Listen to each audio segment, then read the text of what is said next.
Toizantsika amin'ny famakiana ny teny soratra masina arak'izay hita tsika ao amin'ny asan'ny apôstôly. Asan'ny apôstôly toko 17 andininy voalohany ka hatramin'ny 15.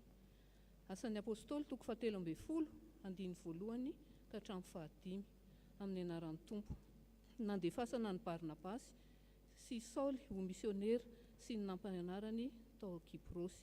Ary teo amin'ny fiangonana tany Antiokia nisy mpaminany sy mpampianatra, Barnabasy sy Simeona izay atao hoe Niger, sy Losio, Kireniana sy Menahema izay niolonono tamin'ny Herôda mpanapaka ary Saoly. Ary nanao fanompoam-pivavahana ho an'ny Tompo sy ny fadianina ireo dia hoy ny fanahy masina. Atokano ahy Barnabasy sy Saoly hanao ny asa izay efa niantsoko azy, ary rehefa nifadihanina sy nivavaka ary nametra tanana taminy izy dia nandefa azy. Ary rehefa niray ny fanahy masina izy roa lahy dia nidina akany Seleukia izy ka niondrana antsambo teo akany Kiprosy. Ary noho ny tonga tany Salamisy izy dia nitory ny tenin'Andriamanitra teny amin'ny sinagogan'ny Jiosy, ary nitondra ny Jaona koa ho mpanampy azy izy.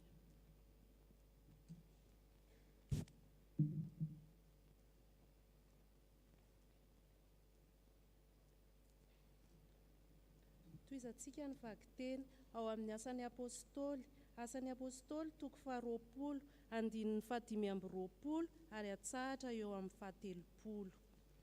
Ary indro ankehitriny fantatro fa tsy ahita nitavaka intsony anareo rehetra izay nalehako nitoriako ny fanjakana, koa manambara aminareo aho anio fa afaka amin'ny raha nareo rehetra aho, fa tsy nafeniko anareo fa nitoriako taminareo avokoa ny saina rehetra natolotra Andriamanitra.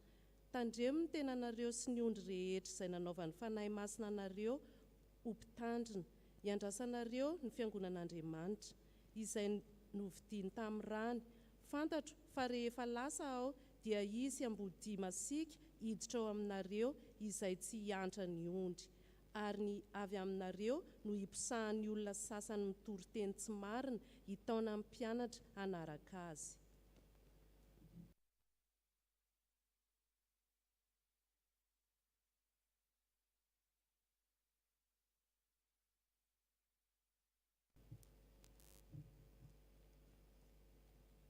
Farandratsika ny famakiana ny teny soratra masina. Izany dia hitantsika eo amin'ny epistily soratan'ny Paoly ho an'ny Timoty faharoa toko voalohany. Timoty faharoa toko voalohany, vakiana manomboka amin'ny andininy 4 dia atsahatra amin'ny andininy 17. Timoty faharoa toko voalohany andininy 4 ka hatramin'ny 17 amin'ny anaran'ny Tompo. Ary noho izany dia mampahatsiaro anao aho mba hamelomanao ny fanomezam-pahasoavana avy amin'Andriamanitra izay ao anatinao tamin'ny fametrahako ny tanako, fa tsy nomena amin'Andriamanitra fanahy osy isika fa fanahy mahery sy fitiavana ary fahonoana tena.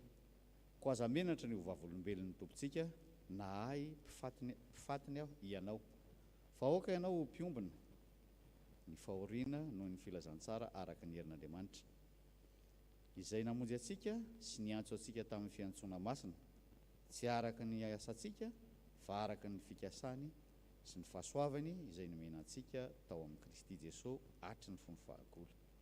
Fa niariary ankehitriny tamin'ny nisehon'ny Kristy Jesosy mpamonjy atsika izay nahafoana ny herin'ny fahafatesana, ka ny filazantsara no nampisehon'ny mazava ny fiainana sy ny tsy fahalovana mandrakizay. Ny amin'ny filazantsara io nanendrena ahy ho mpitory sy apôstôly ary mpampianatra, ary noho izany koa no hiaretako izao zavatra izao, ka tsy menatra aho satria fantatro izay inoko ary matoky aho fa izy dia mahitahiry ilay zavatra natolotra azy mandra-piavin'ny izay andro izay. Tano amin'ny finoana sy ny fitiavana ao amin'ny Kristy Jesosy. Tano amin'ny finoana sy ny fitiavana ao amin'ny Kristy Jesosy ny mariky ny teny tsy misy kilema izay efa renao tamiko. Ilay zavatra tsara natolotro anao dia tehirizo amin'ny fahampaherezan'ny fanahy masina izay mitoetra ao anatintsika. Ray masinao, manamasinanay amin'ny fahamarinana, ny teninao ny fahamarinana. Amen.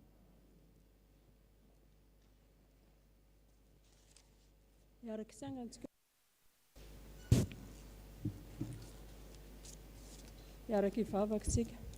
Ry Andriamanitra ray zanaka fanahy masina, misotranao sy mideranao izay no ny fitarihanao anay ka tonga somatsara teto amin'ity tempolinao masina ity. Misotranao koa izay fa voavaky taminay ny teninao. Ankehitriny ray eo dia tonga ny fotoana hitorian'ny mpanomponao izany teninao izany, dia mangataka aminao izay mba handrotsahanao ny fanahinao masina, na ho an'ny mpitarika na ho anay mpiaino, mba ny vositraponao rery ihany Jesosy no voatory aminay, ary izay mpiaino kosa dia tena mpiaino mpakatoa fa tsy mpiaino mpanadino. Dia mitenena ary tombo fa miaino ny mpanomponao, amin'ny anaranao Jesosy no nanaovanay izany vavaka izany. Amen.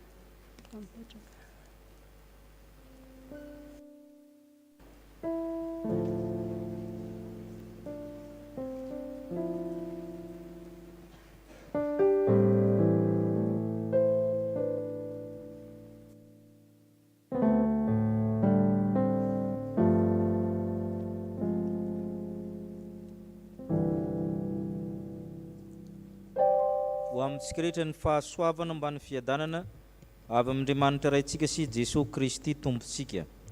Ny fanahy masina manositra ho amin'ny asa fanompoana eo anivon'ny fiangonana no resahana. Tsy mandeha ho azy zany fa ny fanahy masina no manolotra, mizara, maniraka, manositra antsika amin'izy io. Ny hatramin'ny antombohany ny asa fanompoana amin'ny fiangonana, ny asa fisoronana mihitsy efa mipetraka zany zavatra zany. Ary ty teny ty vakina rehefa manokana diakôna. Teo Mosesy zany nisy ny rafitra voalohany momba natao hoe fanompoam-pivavahana. Talohan'izany tsy nisy fanompoam-pivavahana niaraka ny tamin'ny andron'ny patriarika Abrahama, Isaka ary Jakoba, fa ny loham-pianakaviana ihany no mampivavaka. Ny alitara dia alitara vato. Zay zany natao nandritra ny taona marobe. Rehefa tonga Mosesy zany dia nipetraka amin'izay natao hoe fisoronana.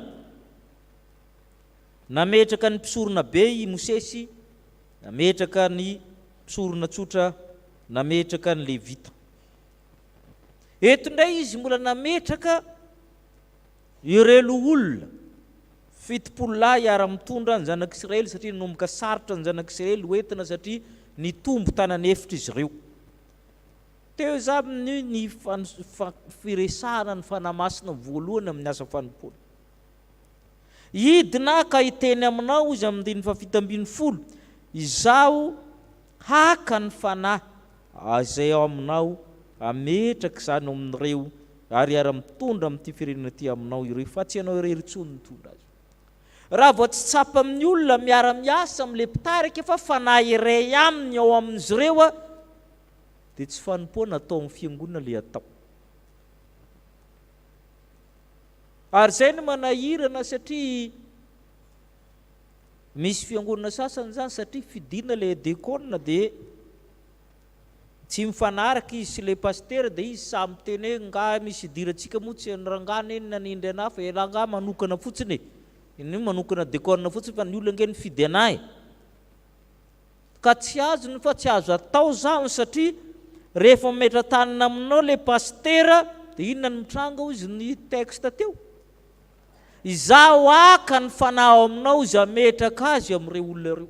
Fanahy iray ihany zany le izy, le fanahy ao anatin'le mpitarika ihany no apetraka amin'ny mpiara-miasa aminy, fa tsy fanahy samihafa akory.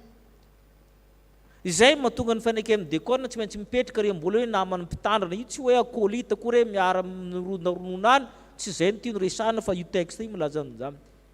Fanahy iray ihany zany ao anatiny.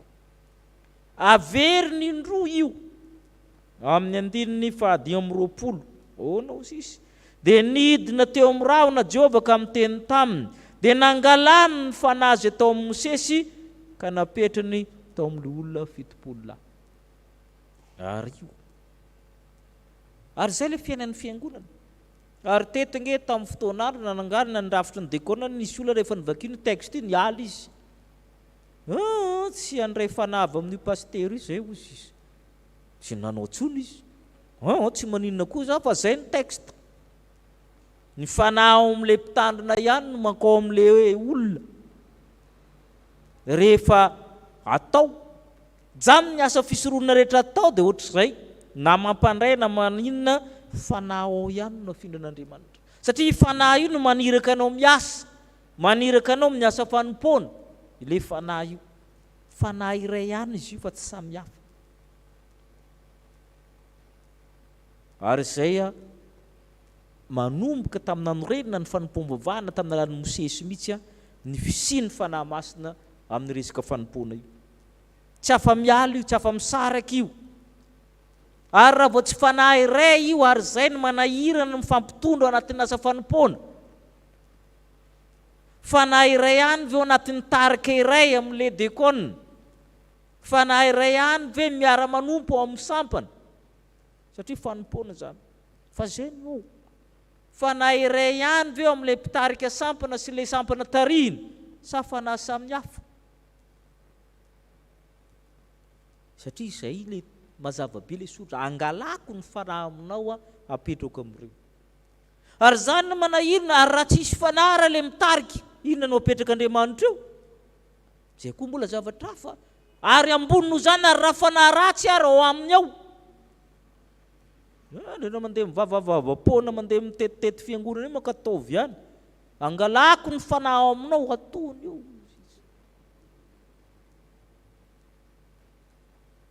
Nisy fiangonana anankiray moa zany le voatonga izy io zany dia vao miforona le fiangonana zany dia le pasteur zany rehefa mihira dia misekoseko be mihitsy, rehefa na mpanazava miandra no zahay. 3 volana le mpiangona tao manao an'izany dolo koa zareo rehefa mihira.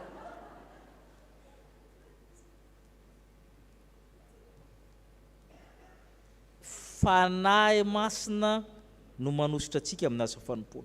Ny asan'ny apôstôly dia miresaka ny be dia be mihitsy io fanarahana amin'ny asa io, manomboka amin'ny fifidianana dekona zany. Eto tenenina foana dekona zany reo amin'ny toko fahaenina io amin'ny asan'ny apôstôly ho an'ny zareo mpianatra mpitandrina zany, fa tsy milaza an'izany mivantana io texte io, fa mety milaza karazana braony fiangonana, fa tsy soratra hoe dekona ao raha manao hevitenina. Fa misy olana amin'ny fitantanana ny olona sy ny fitantanana ny fananana, ny sosialy. Hoy izy ny apôstôly tsy vitanay mitandrina latabatra, zany mitandrina latabatra zany birokrasia no ahaizanareo azy.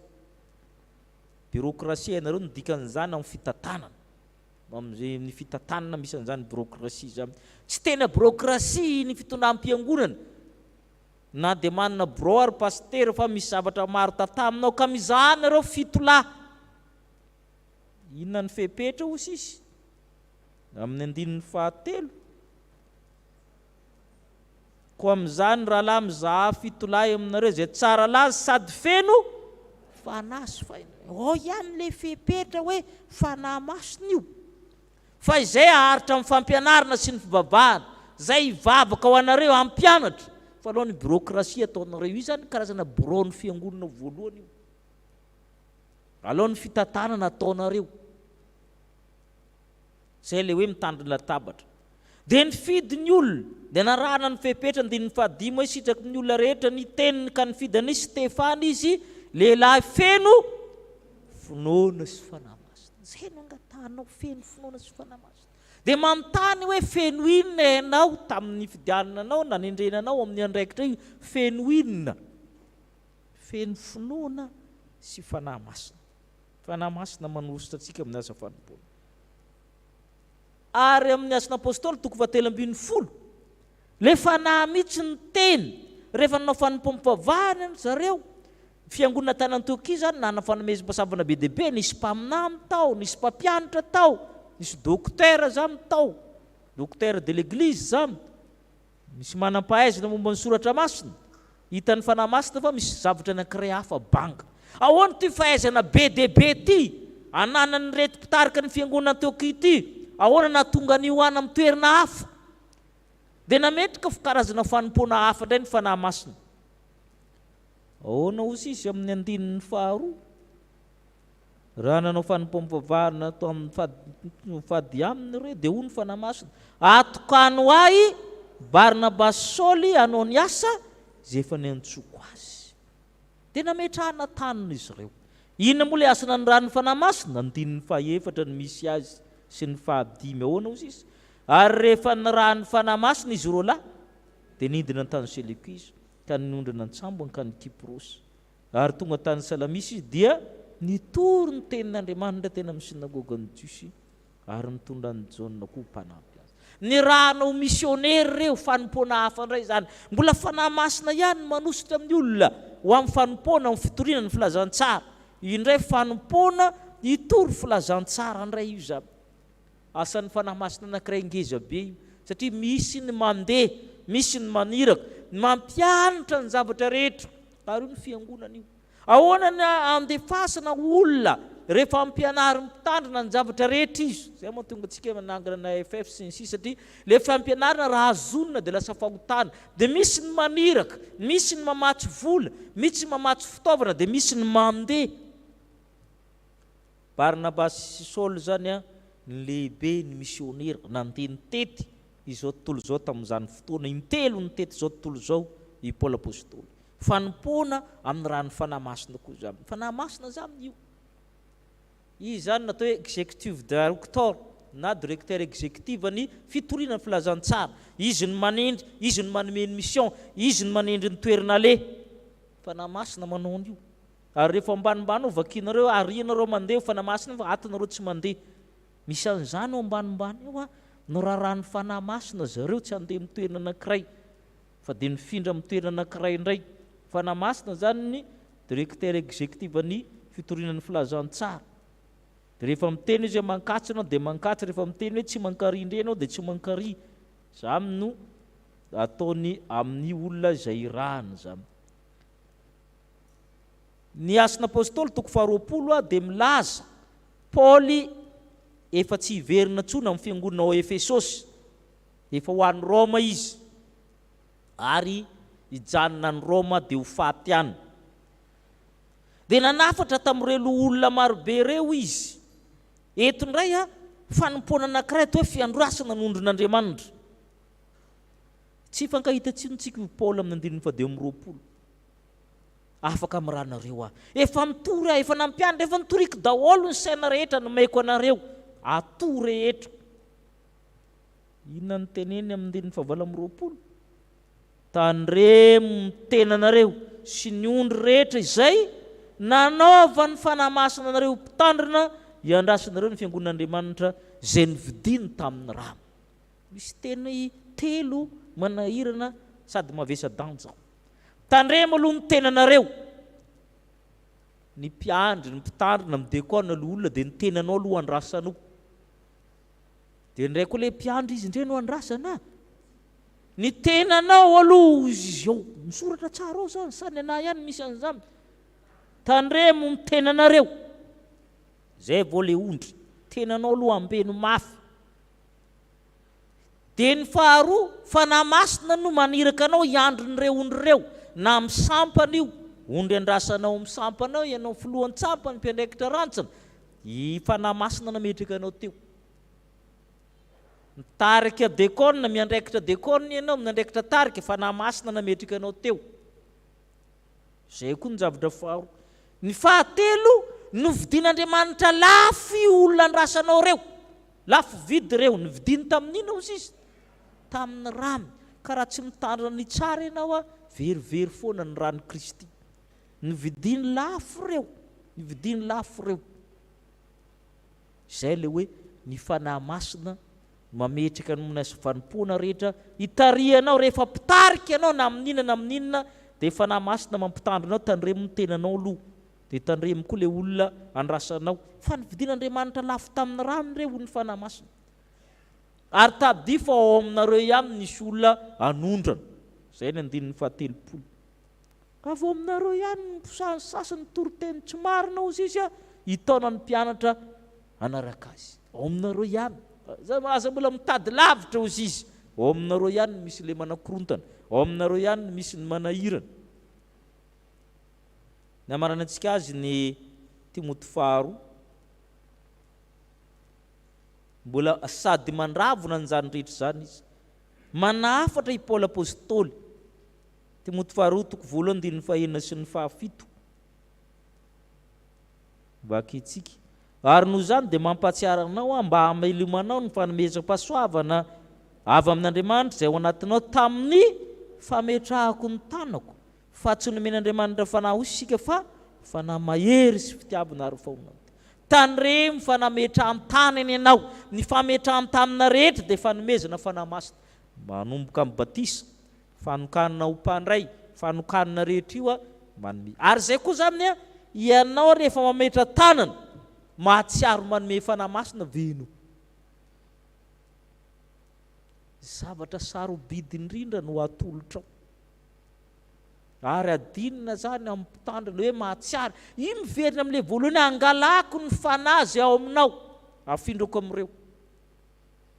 Tsika mpitandrina koa zany tratran'izay, le mpitandrina ve mametrametra tanana fahatana amin'ny olona, sa mahatsiaro izy fa manome fanahy ho amin'ny olona io izy.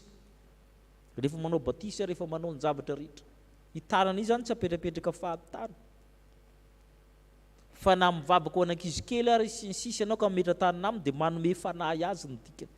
Ary fanahy mitondra zavatra, fanomezam-pahasoavana, ka tsaronao ve zany ry Timoty, le olona nametrahana tanana ve tena mahatsiaro hoe nandray fanahy masina koa, sa vita amin'ny teo dia ny teo.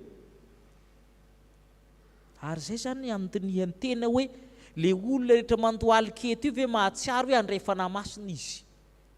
Aloha sa nibika amin'ny tarelo karakarena tsara fa andoaly keo fa metraha tanana. Fa raha andray fanahy masina ianao tsy mila tenenina ina ny etika, ny fihetsika, ny fiakanjo ataonao rehefa andray fanahy masina ianao. Ety amin'ny alitara.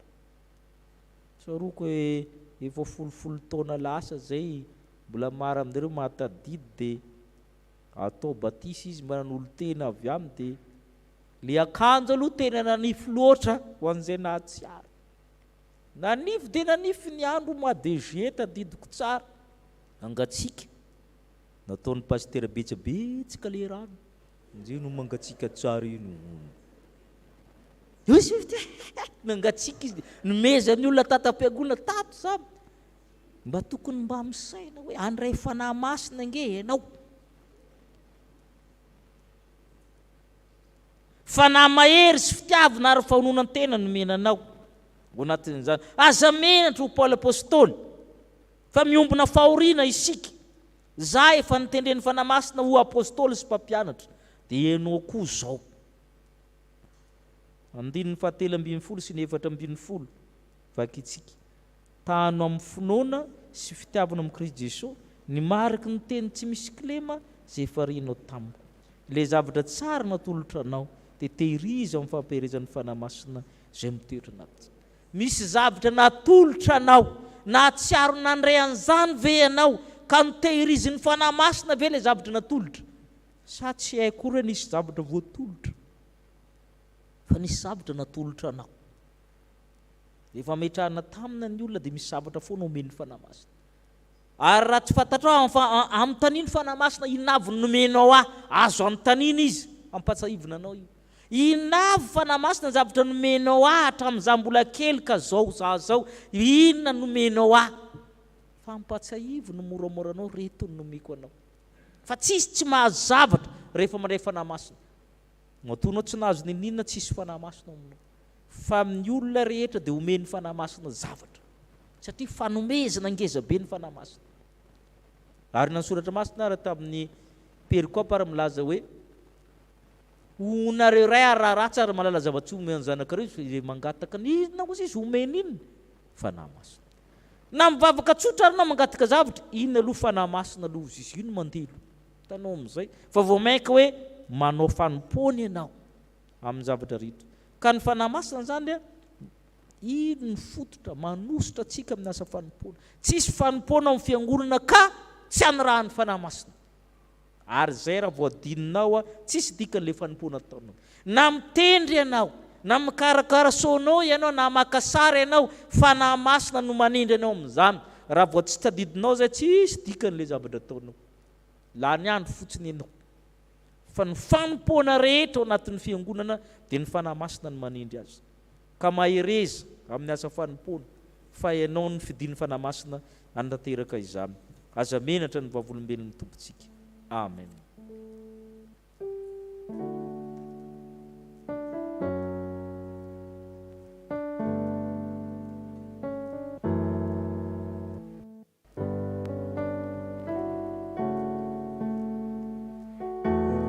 andeha isika riavana iombona amin'ny nivavaka fifonana sy fangatahana hiaraka hivavaka isika. Misaotra Tompo raha mbola afaka mandre ny fampianarana nentin'ny mpanomponao indray ianao. Nambara taminay fa hatrany am-piandohana dia fanahy iray ihany ny ao am-pitarika sy ny mpiara-manompo. Ny fanahy masina no mifidy ho amin'ny asa fanompoana, hitory ny filazantsara sy ny asa fanompoana isan-karazany araka ny fanomezam-pahasoavana isan-karazany. Nampatsiahinay koa fa tokony hitandrina ny tenanay izay sy ny olona izay miara-manompo aminay satria efa nividiany Jesosy lafo tamin'ny rany izany. Ny fanahy masina koa no manome anay ary mitahiry ny fanomezana lehibe ao anatinay izay nomena anay teo amin'ny fametrahan-tanana isan-karazany. Manoloana izany sitraponao izany Tompo, mahatsiaro tsy tanteraka izahay, mahatsiaro meloka, mpanota ary mifona Tompo, mamela ny elokay, mamindrafo aminay satria indraindray izay dia manao tsinotsinona zany asan'ny fanahy masina izany ary indraindray koa dia mandeha amin'ny izay tianay atao sy izay eritreritray fa tsy mba miaino ny fitarihan'ny fanahy masina. Ankehitriny ary dia mangataka izahay ho anay rehetra tonga eto na ny kely na ny lehibe mba homenao ny fanahy masina. Fantatrao Tompo ny asarotry ny fiainana ankehitriny, matoky izahay fa Andriamanitra ray ianao mikarakara miay anay tsirairay avy. Tsinjovo manokana ny kamboty sy ny mpitondra tena, ny marary, ny mahantra, ny manana olana goavana rehetra. Ampy-mizara ho anay ny fahasoavanao. Ankehitriny koa izay dia mahatsiaro ny mpanomponao rehetra izay efa nomenao ny fahasoavanao, voahosotrao mpiara-manompo aminao, manomboka mpitandrina izany, mpitandrina mpizadra rà, ny loholona sy ny dekona, ny braony fiangonana, ny filohan'ny sampana sy ny braony sampana isan-karazany, izay rehetra ao anatin'ny komity isan-karazany, izahay tsirairay avy izay manana zara fanompoana eto anivon'ity fiangonana ity. Koa mangataka aminao izahay Tompo, mba aoka ny fanahinao masina ny hitoetra mahery ao anatin'izy ireo, mba hahatongan'izy ireo afanafo mandrakariva amin'ny zara fanompoana efa niantsoana ho anay tsirairay avy. Dia amin'ny anaranao ilay Jesosy Kristy Tompo no anaovanay izany vavaka izany. Amen. Ndeha isika hitsangana indray ny teny soamafaly ho famelana ny fahotantsika. Hoy Tompo, fa handatsaka rano amin'izay mingetaeta ary ika amin'ny tany karankaina, ka handatsaka ny fanahiko amin'ny taranakao aho, ko avelako ny eliny ary ho fafako ny fadisony. Noho izany ariavana dia voavela sy voafafa avokoa ny fahotanareo ny aminaran'i Kristy Tompo, samyamideran'ny Tompo ianareo. Sambatra ny olona izay voavela amin'ny eliny sy voasarona ny fahotana, sambatra ny olona izay tsy senjava eloka ary tsy misy fitaka ny fanahiny. Amen. Hipetraka amin'ny fifaliana isika, mahafalatsika ny miombona amin'ny fanahy masina amin'ny alalan'ny sakramenta masina. Ny rafaraika amin'ny fitopolo amin'ny zato, enina amin'ny fitopolo amin'ny zato, ny andininy voalohany sy ny faharoa dia hiomana amin'ny sakramenta ny fanasan'ny Tompo isika.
masina tamin'ny andro farany zay andro lehibe amin'ny andro firavoravoana dia nitsangana Jesoa ka niantso nanao hoe raha misy olona manketaeta oka izy anatina ka isotro izay mino aho dia isony rano velona iboiboika ao ankibona araka ny voalaza ny soratra masina ny fanahy masina dia efa ho raisiny mino azy nolazainy tamin'izany. Amen. Mivelatra manoloana antsika izao fanasana masina izao manambara ny fanatrehan'ny tompo azo tsapain-tanana amin'ny alalan'ny reto famantarana hita maso reto rehefa omban'ny fanahy masina koa asan-drato amin'ny tompo ny fonareo. Mety tsy mahavonjy ary tokony nataonay oviana tompony misaotra anao ny amin'ny fanahy masina zay natonga an' Jesosy torotorona ho nofo tao amin'ny Maria Virgine, dia fanahy mahery zay nitondra an' Jesosy tamin'ny asa mamikery zay nasehona ary ny olona rehetra tsy mba nisy no laviny akory. Le fanahy zay natolony teo amin'ny azo fijaliana rehefa nanolotra ny fanahiny izy ka dia maty. Le fanahy nanangana ny Kristy tamin'ny maty. Izany fanahy zany no mahatonga anay mahay midera amin'ny tompo sy mankalaza azy miaraka amin'ireo anjely an-danitra, ny apôstôly, ny olo-tsambatra, ny martio rehefa sambatra ny aminy. Koa mianta zay tompo amin'izao herinandro ny fanahy masina izao mba azo isantitra ny fankalazana sy ny fibiana masina manao hoe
sakramenta masina izao. Fa i Jesosy tompo tamin'iny alina izy namadea anazy dia nandray ny mofo ary efa nisaotra izy dia novakiny ka hoy izy ray sy ho hano ity ny tenako izay omenao anareo zao no ataovy ho fahatserovana ahy. Dia arak'izany koa ny kapoaka rehefa nihinana dia hoy izy misotroa amin'ity anareo rehetra fa ity norako dia ny amin'ny fanekena vaovao izay latsaka ho an'ny rehetra ho famelan-keloka. Izao no ataovy ho fahatserovana na oviana misotro ianareo. Fa naoviana ianareo no mihinana itony mofo itony sy misotra amin'ny kapoaka dia manambara le fahafatesan'ny tompo ianareo mandra-piaviny. Ivavaka isika tsiary ny asa-pamonjen'ny Kristy ary angataka ny fanahy masina. Ry tompo ranaizina an-danitro, indreto zay mahatsiaro na tongavany zanaka olona satria ny fanahy masina miaraka amin'ny herin'ny avo indrindra nanaloka ny Maria Virgine. Fanahy masina tao amin'ny kibona Elizabeta, tao amin'ny Jaona mpanao batisa. Tsaronay dia tsoronay ny fijalianao sy ny fahafatesanao ny tsangananao tamin'ny toerany maty, fiakaranao tamin'ny mboninahitra ary indrindrandrindrana ny ranao ny fanahy masina.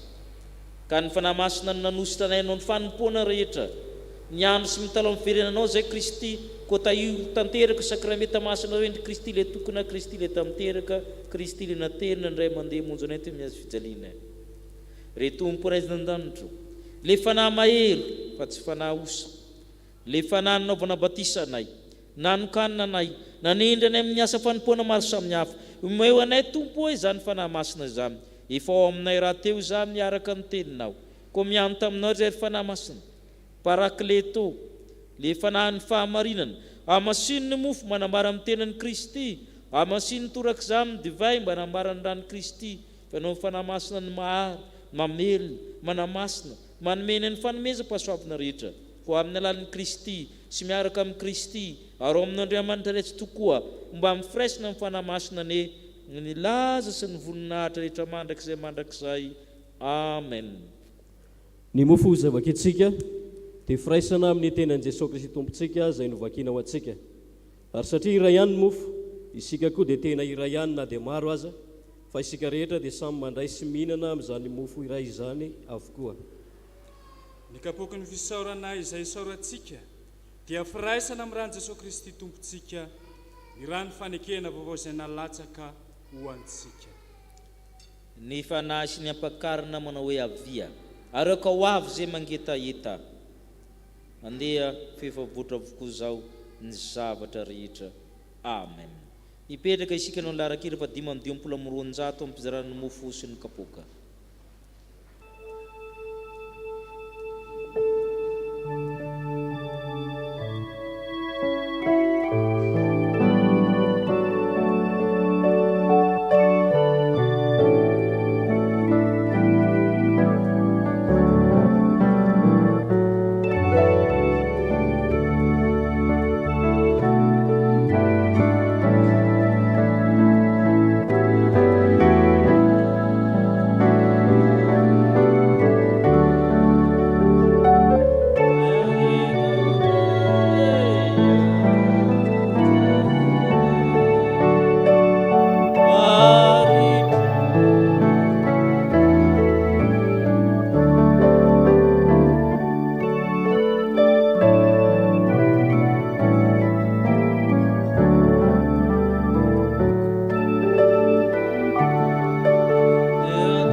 Amen.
Ataontsika ny hira 3:30.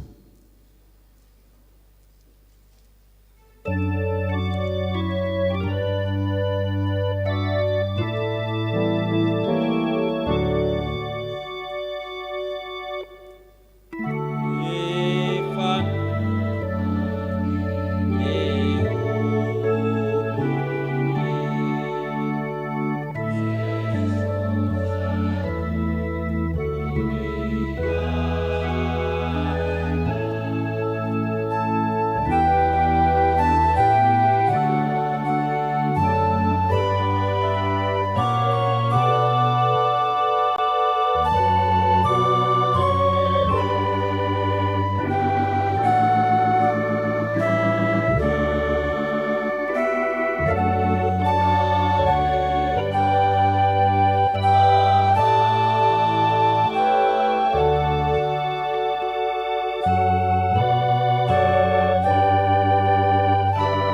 isika ianao nivavaka fiombonana fanetretena manao hoe tompo. Tsy mendrika teo misy zanaka ao Tompo, tsy mendrika nidiranao ambany tafotrano. Tompo, tsy mendrika ny atsipona izay sombotsombo latsaka avy amin'ny tafatry ny korera. Kanefa ho ianao hoe izay anatonao tsy mahafaka mihitsy. Telo amby 212 ireo zava-masina aroso mba hohanina.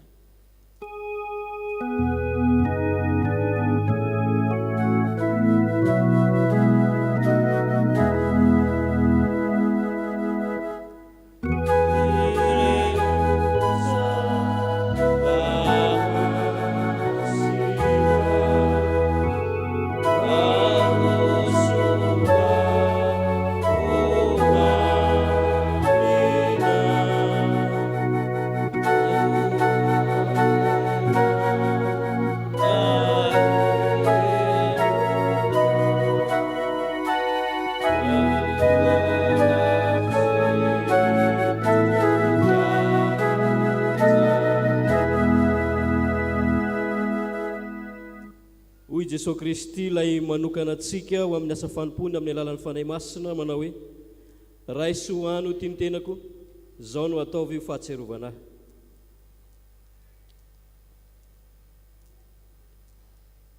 Ny tenanao no natolotra, na rahanao no nalatsaka, sakafo iombonanay ho tena sy fanahy iray.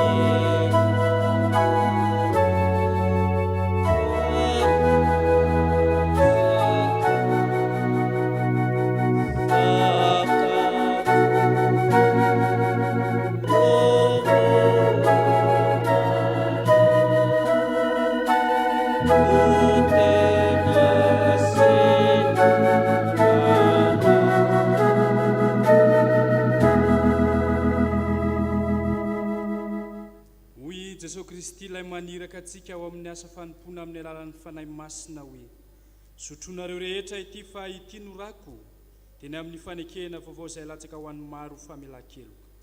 Izao no ataovy ho fahatsiarovana na ovinana ovinany misotro ianareo.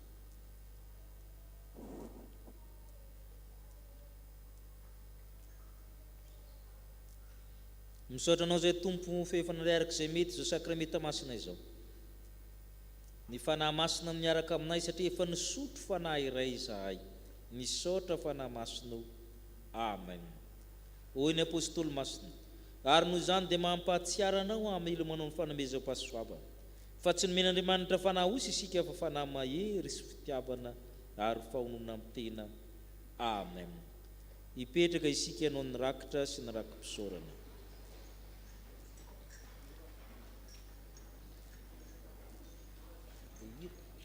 Dia mandritsy ny rakitra ry havana dia ny firana FFPM laharana 7 no ataontsika.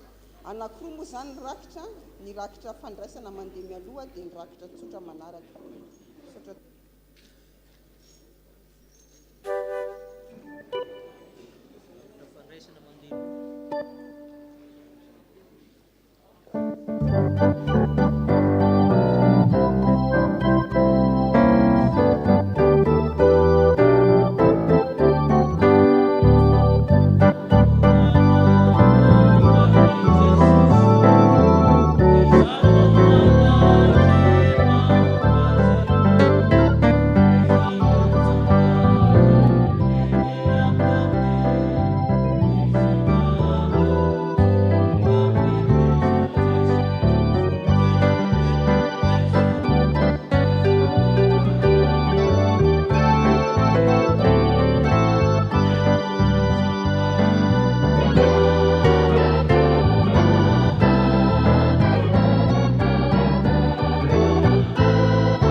tranrakitra amin'ny alalan'ny hira ry tompony arena o.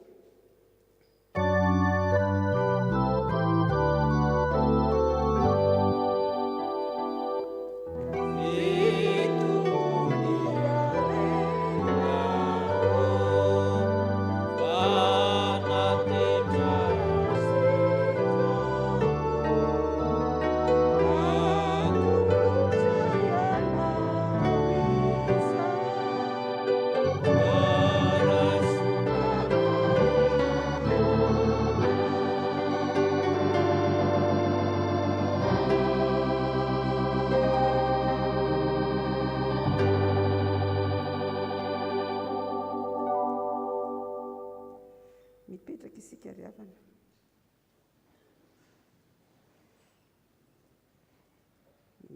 Izao dia hitsangana ny dekôlina sy ny olona, ny fikambanan'ny dekôlina sy ny olona hanolotra fehezan-kira ho antsika ao anatin'izao herinandro ny fanahy masina izao. Dia mangataka an'izy ireo mba hijoro etỳ anoloana hanatanteraka n'izany hira izany mba hiakatra etỳ anoloana. Dia mangataka feo-kira amin'ny mpitendry mandritry ny fiakarana tompoko.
nandritry ny ray volana maheritsika izay a no toriana momba ny fanahy masina. Ny fanahy masina any amin'ny Isaia 1:20 ny andinin'ny 2 havana dia milaza hoe dia ny fanahy ny fahendrena sy ny fahazavan-tsaina, ny fanahy ny fanoloran-tsaina sy ny fahirezana, ny fanahy ny fahalalana sy ny fahatahorana an Jehova. Ny fanahy masina izay nomeny tompo antsika ry havana, tsy voahelitsika no nankalaza ny akaran'i Jesosy Kristy any an-danitra, ary rehefa lasa izy dia aza malahelo fonareo izy fa aniraka ny fanahy masina ao. Araka ny toriteny rehentsika teo ry havana dia vao nanomboka tany amin'ny fanaovana batisy itsika no nametrahan-tanana no efa nandray izany fanahy masina izany. Tsapanao ve izany? Tsapanao eo amin'ny fiainanao ve nandray izany fanahy masina izany? Misy tantara ao anaty Baiboly ry havana. Misy mpanjaka izay atao hoe Solomona. Rehefa napetraka Andriamanitra teo amin'ny fitondrana izy, dia inona nangatahany? Ny fanahy ny fahendrena. Nomeny tompo an'izany fanahy izany tsika ry havana. Inona tamin'izany fanahy izay nitansaina tamintsika teto izany ry havana no mba efa nangatahantsika tamin'ny tompo. Mampianatra antsika atsiaro mandrakariva fa izany fanahy masina izany nomeny Jesosy Kristy ho an'izay rehetrarehetra mino azy. Milaza an'Andriamanitra sy ny heriny izany miasa ho anao ny fanahy masina. Ao aminao ve izany fanahy izany izay tsy mandao anao? Na toy inona ry havana endrim-piainana iainanao ny fanahy masina ao aminao mandrakariva. Izany fanahy masina izany ry havana ananantsika n'ilay fitiavana Jesosy Kristy, ananantsika ihany koa hery ahafahantsika mijoro vavolombelona fa olona nofodian'ny tompo isika. Ao amin'ny asan'ny apôstôly 10 ry havana misy ny tantaran'i Kornelio sy Petera. I Kornelio dia voalaza fa jentilisa. Ny rano ny fanahy masina Petera hiantrano tany amin'ny Kornelio dia gaga Petera, ary vakivava mihitsy Petera ny teny hoe tsy manavakavaka ka io Andriamanitra io.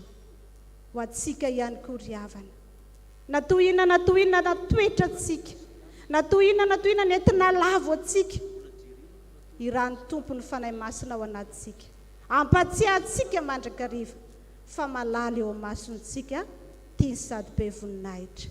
Azo avela hipetrapetra-potsiny ry havana izany fanahy masina izay nomeny tompo antsika izany, andeha re tena hijoro vavolombelona, tena amitra-pihavanana amin'Andriamanitra, satria niakatra ho any an-danitra Jesosy Kristy mbola mifona ho antsika eo an-tongotra ankavanan'Andriamanitra ray. Dia mahireza ry havana samia tena hay andray izany fanahy masina izany entsika manompo an'Andriamanitra. Famarana an'reto lolona sy dekona reto ny anjarany dia anao ny hira firana fanampiny fa 7:30 izahay.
Misaotra ny tompontsika ny amin'ny herinandron'ny fanamasina, ny arahantsika tamin'ny fikamanan'ny diakona sy ny olona, ary misaotra antsika rehetra ny amin'ny fiarahany mianoka amin'izany fandraisana ny fanamasina izany. Raha pitsika miaraka amin'ny sampana tonora kristiana mitarika ny fotoana, ny fanamasina dia mampianatra ny zavatra rehetra, dia manasana ao hatrany ry havana. Hitsangana isika indray ny sodrano. Ny fahasoavan'i Jesu Kristy, ny fitiavan'Andriamanitra raha efa ampiraisana amin'ny fanamasina hitarika anareo, hitsinja anareo ny fanamasina, hivavaka ho anareo izy, ary hitondra ny vavakareo mankany an-danitra. Ka Andriamanitra ny fiadanany amasinareo samy tanteraka, ka ho arovana avokoa ny ainareo ny fananareo tanteraka tsy hanantsina anareo amin'ny fiavian'i Kristy tompontsika. Amen. Petraka hivavaka mangina isika. Ny fanamasina ny manositra antsika ho amin'ny asa fanompoana. Ho an'Andriamanitra irery ny voninahitra amin'ny anaran'ny Ray sy ny Zanaka ary ny fanamasina. Amen. Dia mandehana amin'ny fifalian'ny tomponareo.